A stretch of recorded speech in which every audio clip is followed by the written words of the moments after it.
በስመ አብ ወወልድ ወመንፈስ ቅዱስ አሐዱ አምላክ አሜን። በክርስቶስ ሰማያዊ በሆነ ስፍራ መንፈሳዊ በሆነ በረከት የተባረካችሁ ጌታችን የወደዳችሁ ለዘላለም ርስት ለክብር የተጠራችሁ እናንተ በእግዚአብሔር ፍቅር ማዕቀፍ ውስጥ ያላችሁ በክንፎች በልዑል መጠጊያ የምትኖሩ ጌታችን ኢየሱስ ክርስቶስ የሞተልን የሞተላችሁ መስቀል ለዕዳ ሲከፍል ዕዳ የከፈለለት የዳነ ሕዝብ የሆነን የሆናችሁ ሁላችሁ ብሩካን ቤተሰቦቼ የቅዱሳን ቤተሰቦች እንደምን ቆያችሁ? ሁሉን የሚችል አምላክ ጌታችን አምላካችን ንጉሳችን ኢየሱስ ክርስቶስ ከአብና ከሕያው መንፈስ ቅዱስ ጋር በአንድነት በሦስትነቱ የተወደደ ተመሰገነ ይሁን። እግዚአብሔር ብሩካን እንግዲህ ያው ሰሞኑን ጉባኤ እያዘጋጀሁ መሆኑን ነግሬያችኋለሁ። በጣም ደስ ይላል። ድጋፋችሁን የሰጣችሁኝ አይዞህ እያላችሁኝ እንኳን ደረሰ እያላችሁኝ በጣም ደስ ብሎኛል። እግዚአብሔር ይመስገን እና አሁንም እፈልጋለሁ ድጋፋችሁን በደንብ ጠንካራ ድጋፍ ነው እፈልገው። ምክንያቱም ልሰራ ማስበው አንድ ትልቅ ነገር አለ። እግዚአብሔር እንዲከብር በፕሮግራሙ ደግሞ ደስ ይለኛል። ሁላችሁ ኖራችሁ አብረን ብናከብር እና የሚመቻችሁ ደግሞ ካላችሁ ምጋብዝላችሁ እንግዳ ካለ አብራችሁን ብትሆኑ ቁጥር 10 መዝሙርም 16 መዝሙራት አንድ ላይ የሚወጡበት አልበም አለ። እሱም ይወጣል፣ ይመረቃል። 20 ዓመት አንቨርሰሪያችንን እናከብራለን በምስጋና እግዚአብሔር ይመስገን ብለን እግዚአብሔር ክብር ምስጋና ይገባዋል። 0911411380 ስልኬ ነው። እንግዲህ ዘራችሁን ይባርክ። መጨረሻ ላይ ሁላችሁን ጠቅልዬ እመርቃለሁ። ከልቤ አከብራችኋለሁ። ዛሬ የምንማረው ከከነዓን ኃጢአት እንድንማር ወይም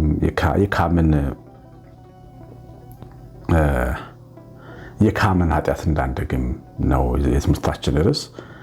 ኦሪት ዘፍጥረት ምዕራፍ 9 ቁጥር 20 ላይ እንዲህ ተብሎ ተጽፏል። ኖህም ገበሬ መሆን ጀመረ፣ ወይንም ተከለ፣ ከወይን ጠጁም ጠጣና ሰከረ፣ በድንኳኑም ውስጥ ራቁቱን ሆነ። የከነዓን አባት ካምም የአባቱን ራቁትነት አየ። ወደ ውጭም ወጥቶ ለሁለት ወንድሞቹ ነገራቸው። ሴምና ያፌትም ሸማ ወስደው በጫንቃቸው ላይ ያደረጉ፣ የኋሊት ሄደው የአባታቸውን ራቁትነት አለበሱ። ፊታቸውም ወደ ኋላ ነበር፣ የአባታቸውን ራቁትነት አላዩም። ኖህም ከወይን ጠጁ ስካር ነቃ፣ ታናሽ ልጁ ያደረገበትን አወቀ። እንዲህም አለ፣ ከነዓን ርጉም ይሁን፣ ለወንድሞቹ የባሪያዎቹ ባሪያ ይሁን አለ። እንግዲህ የእግዚአብሔር ልጆች ይህንን ታሪክ ሁላችሁም ታውቁታላችሁ። ኖህ ከመርከብ ከወጣ በኋላ መሬት ጭው ያለ በረሃ ወይም ዝም ያለ ሆና ነበር። የደመቁ ከተሞች፣ የሚርመሰመሱ ሰዎችና አራዊት፣ የሚጮህ ሕዝብ የነበረባት ሀገር ባድማ ሆና ነበር ከጥፋቷ በኋላ እና 7 ቤተሰብ ነው የቀረው። ከሱ ጋር አንድ ላይ 8 ናቸው። 7 ቤተሰብ ብቻ 7 ሰው ብቻ ያለበት ዓለም ላይ ነበር። ታውቃላችሁ፣ ሰው ጓደኛ ያስፈልገዋል። ልጅ ብቻ ያስፈልገውም፣ ጓደኛም ያስፈልገዋል። ሚስት ብቻም አያስፈልገውም፣ ወይም ባል ብቻም አያስፈልግም፣ ጓደኛም ያስፈልጋል። አብረን የምንሰራው ሰው ያስፈልጋል። ሰው ብቻውን ይሆን ዘንድ መልካም አይደለም። አንዳንዴ ጥብብ ያለ ዓለም የሚፈልጉ ሰዎች አሉ። ማንንም ልታገኝ አልፈልግም፣ እኔ ብቻ ነኝ ጓደኛ ብላ የምትወስን ሚስት አለች፣ አዲስ የምታገባውን ባል። ወይም እሱም እንደዚሁ ከማንም ጋር እንድትገናኝ አልፈልግም፣ የት እንድትሄድ ነው ትፈልጊው ይላል።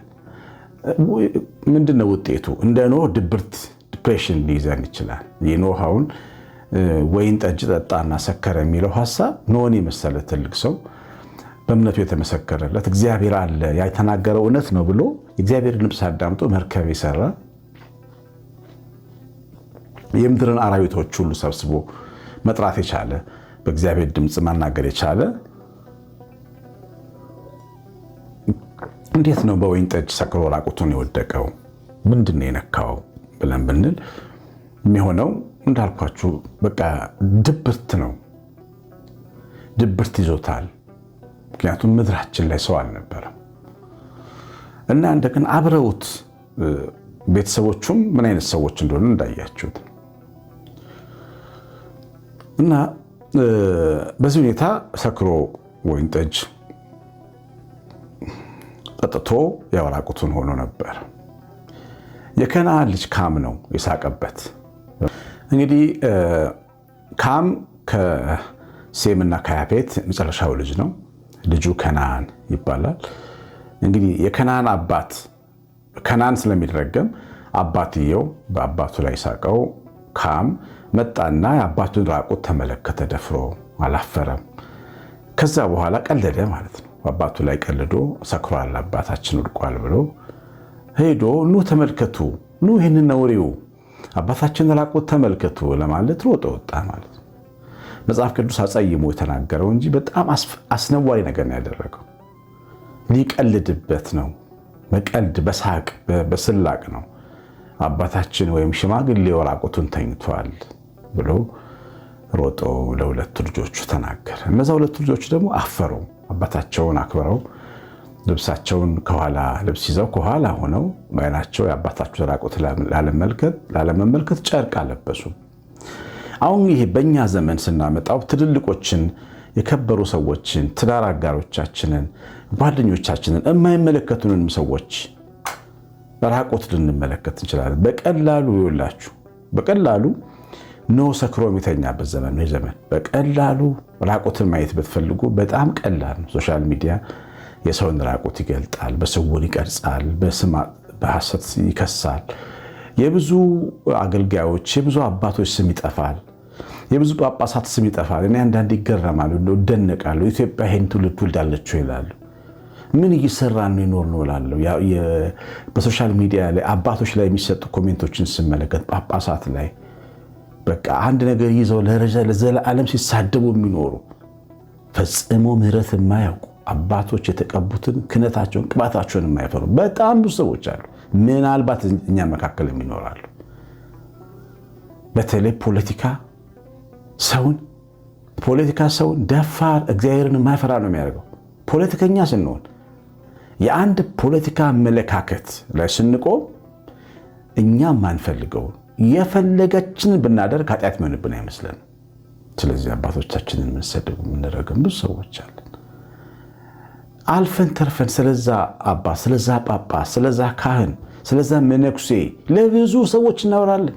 ኑ እዩ የአባታችን ራቁት፣ ኑ እዩ ጳጳሳችንን እዩት፣ እንዲሰርቶ እንዲያርጎ ልጅ ወልዶ እንዲያርጎ እንዲፈጥሮ እንዲሰርቶ እና ሰይጣንም ትልቁ ስትራቴጂ ቤተክርስቲያን ያለ ክህነት ስለማትኖር ያለ ሚስጥራት ያለ ሚስጥረ ቁርባን ስለማትኖር ሚስጥረ ቁርባን የሚፈጽመውን ካህን እንድንንቀው ነው የሚያደርገን በመጀመሪያ። ስለዚህ ክህነት ያስጠላናል። ከዛ በኋላ ደግሞ ሚስጥራቱን ተዋለን። እሱ የፈተተውንማ ስጋ ሊቀበል የምንላል። ከሚስጥራቱ ቆርጦ ሊጥለን ይፈልጋል። ሚስጥረ ክህነትን ነው እንድንጠላ የሚያደርገን እና ትልልቅ አባቶችን እየሰደቡ ያሉ ሰዎች እርግማን እንደሚጠብቃችሁ ታውቃላችሁ። እርግማን ነውራቸውን ስህተታቸውን እንኳን ብናገኝ መሸፈን አለብን ካለ እንኳን። ምክንያቱም ብዙ የንስሐ አባቶቻችን እኛን እኮ ኃጢአት ተሸክመው ነው የሚኖሩት። እዚህ ውስጥ ያላችሁ ኦርቶዶክሳውያን ኃጢአታችሁን ሰምታችሁታል እንጂ ካህናችሁ አዳምጦ ተሸክሞት ነጭ ልብስ ለብሶ ቆብ ደፍቶ ደግሞ ተመልሶ ቤት ይጠይቃችኋል። ያንን እንኳን አታናስብ አንዴ ካገኘንባቸው በቃ። እና ካም በዚህ ዘመን ያው ነፍስ ዘርተዋል። ፖለቲከኞችን ሲያዋረዱ የሚውሉ አሉ፣ አገር መሪዎችን በአጠቃላይ በመላው ዓለም በቃ ትልቁ ስራቸው ይሄ ነው፣ የሰዎችን ነውር። አንዳንድ ሴቶች ትዳር አጋራቸውን ባላቸውን ነውሩን እየነቀሱ ለአጎት ልጅ፣ ለአክስት ልጅ፣ ለወንድም ስልኩ ላይ ሲያወሩ የሚውሉ አሉ። የገዛ ትዳር አጋራቸው ራቁቱን የሚያሳዩ። ውጤታችሁ እርግማን ልጆቻችሁ ላይ ነው የሚመጣው። ይኸውላችሁ በጣም የሚገርማችሁ ይሄ ሰውዬ የሳቀው ካም ነው፣ የተረገመው ልጁ ከነዓን። ከነዓን ርጉም ይሁን ብሎ ከታች ታነቡታላችሁ። ቁጥር 25 ላይ ከነዓን ርጉም ይሆናል። ለምን መሰላችሁ? አባትየው የሚቃጠለው ልጁ ሲረገም ነው። በልጄ ነው ልጄን የሳቀብኝና አንተም ልጅህ የሚስቅብህ ርጉም ይሁን ብለዋል። እና ዛሬ የምናደርጋቸው ባሎቻችን ላይ የምናወራቸው ክፉ ንግግሮች ካገኘነው ሰው ጋር የሚያመጣብን ልጆቻችን ላይ ነው። ልጆቻችን የሚያስለቅሱ ነው የሚያደርግብን። ልጅ ደግሞ ቆርጣጥለው ፈተሻ ትታዩ ሚስቶቻችሁ ላይ ክፉ የምታወሩ ወንዶች፣ ለእናታችሁ፣ ለእህታችሁ፣ ለዘመዶቻችሁ፣ ለጓደኞቻችሁ እንዲሁ የምታወሩ ተዉ። ነውር እንኳን ቢኖርባት ተዉ። በቃ አንድ ቦታ አንድ ጊዜ የሆነ ቤተሰብ ተጣላና ሄደን ሽምግልና ትልቅ ሰዎች ናቸው። አጋጣሚ ሴትየዋ ከአለቃዋ ጋር ሄዳ ነው ወደ አለቃዋ ማለት ነው። ተሸነፈች። በፍቅር ተሸነፍ በምን ተሸነፈ አይታወቅም። ጉዳዩን ያወቀው ባል ነው። ባልየው ግን ጉዳዩን ሲያቀርበው ለሽማግሌዎች ሊያቀርበው አልፈለገም። የሚስቴን ገበና ብሎ ማለት ነው። አንድ ሴት ባሏን ትታ ሌላ ወንድ ጋር ከሄደች አንድ ባል ምን ሊሰማው ይችላል? ይህኚህ ሰውዬ ግን ትልቅ ናቸው። በቃ በጣም ትዕግስተኛ ናቸው እና ሚስታቸውን ይወዳሉ። ይህንን የሚመስል ነውር እንኳን ሸፍነው ይቅርታ አድርገው መኖር ጀምረው ማለት ነው። ሰው እንዲህ አይነት ጉልበት አለው። አንዳንዱ ደግሞ ኮሽ ባለ ቁጥር ለሰው ራቁቱን በቃ የኖህን ራቁት የሚያሳዩ ውጤታችን እርግማን እንደሚሆን ወቁ። እንድትረገሙ ግን አንፈልግም። ቤተሰቦች ልጆቻችሁ ላይ ክፉ እንዲመጣ አትናገሩ። የሰው ነገር ከሚናገሩ ሰዎች ራቁ። እነዚህ የካም ልጆች አጠገባችን ቆመው ሁሌ ስለ ሰው የሚያወሩልን ሊያስረግሙን እንደሆነ ወቁ። ምክንያቱም እኛ የምንሰማውን የሰው ነገር ወይ ካስገረመን ካስደነቀን በስተቀር ሌላ ሰው እንናገረዋለን። እሳት ነው እናቀብለዋለን ሌላ ሰው። የስንቱ ሰው ስም የጠፋው በሚያቀባብሉ ሰዎች ኮን ሳያጣሉ። እነዛኞቹ ግን ሁለቱ ሴምና ያፌት የአባታቸውን ራቁት አላዩ። ማየት እኮ ይችላሉ፣ ግን ፊታቸውን አዙረው ሸፈኑ አባታቸውን። አለማየት ነው ያችሁ የሚሻለው። ማየት ያገኙትን መስማት ያገኙትን ማየት ዩቲዩብም ላይ ቲክቶኩም ላይ መጽሐፉም ላይ ነው። ስድቡን ምኑን ብዙ ቪው ያለው እንደዛ አይነት ቪዲዮ ነው። የዛ ቪው አካል መሆን በፍጹም የለባችሁ። እርግማን የሚቆፈርበትን ጉድጓድ መክበብ የለብን። ዞር ማለት እንደዚህ አንገቶቻችን መልሰን መውጣት አለብን። ምክንያቱም በኋላ ደሞዙን ስንቀበል የምንቀበለው ብቻችንን ነው። አያችሁ፣ ስንቀጣ የምንቀጣው ብቻችንን ነው። ለምን ክፉ ይደርስብንና እንማራለን? እግዚአብሔር ልጆች ለምን ተብሎ ለምን እግዚአብሔር በክፉ እንዲያስተምረን እንሆናለን? በፍጹም መሆን የለበትም እግዚአብሔር ልጅ እና በውጤቱም ከነዓን ርጉም ይሆናል። ልጁን ረገመው፣ የወንድሞቹ ባሪያ ይሆናል። ከነዓን ተረገመ፣ አባቱ በሰራው ኃጢአት። ያው እግዚአብሔር ሲቀጣ በልጅ ነው የሚቀጣው፣ በወለድናቸው። እግዚአብሔር ሲባርክን በልጆቻችን ነው የሚባርክን። ስለዚህም ሁልጊዜ ከከነዓን ከካም ኃጢአት መጠበቅ ያስፈልጋል። የማታውቁትንም የምታውቁትንም ዝም በሉ። ዝም በቃ። የሰው ገበና አታውጡ በፍጹም።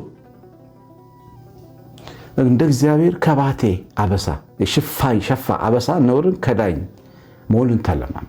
በሆድ በልብ ይዞ ማለፍ ነው የሚሻለው። ማን ይከለክለናል? ዝም ብንል። አባቶቻችን ዝም አይነቅ ዝም ይላሉ።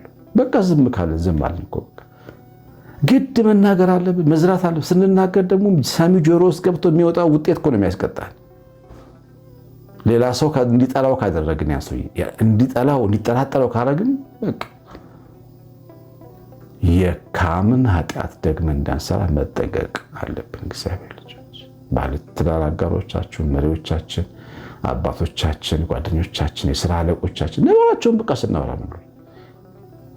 እንደው ሙያ መስሏችሁ እህቶቼ፣ በተለይ እህቶቼ ሙያ መስሏችሁ የምታረጉ ሰዎች አቁሙ። አንዳንዴ የሰከረም ያዳምጣል፣ ክፉም እየሰሩ ያውቁናል፣ ደክመውም ያውቁናል። ቢረግሙስ አባቶቻችን ቢረግሙስ፣ ቢሰሩበት ተሰርባቸው አባቶች ቢረግሟችሁስ አይደርስባችሁ መሰላችሁ? እግዚአብሔር ይቅር ያለው በየቀኑ የምንወቅስ ሰዎች አለ። በየቀኑ ያ ሰው ንስሐ ላይ ሊሆን ይችላል፣ አናስብም። ምን አገባ? እንደዚህ አይነት መጥፎ የኃጢአት ልምምድ ከህይወታችን መወገድ አለበት። እግዚአብሔር ባርካችሁ። የሰማነውን በልቦናችን ጻፍ። የእግዚአብሔር ቸርነት የእናታችን እመቤታችን ረድኤት በረከት የመላእክት ጥበቃ አብሮን ይሁን። ትዳር ቤተሰቦቻችሁ ላይ የአባታችሁን ገበና የእናታችሁን ገበና መሸፈን ያስፈልጋል። ሁሉንም ነው የምለው። ይሄ ትምህርት ሁሉንም ያጠቃልሉ። እግዚአብሔር ልጆች ለሁሉም እያወራን በህይወትም ያለው እንግዲህ በነፍሱም በአካላም ወደ እግዚአብሔር የሄደውም ሰው አንድ ላይ መታማት የለበትም። ምክንያቱም ያዩናል፣ እነሱም ቅዱሳን ናቸው በሰማይ። ቢረግሙንስ መጠንቀቅ ያስፈልጋል። ማሳሰቢያዬን አትርሱ። ቀሲስ አሸናፊ ገብረማርያም ነኝ። ሰላም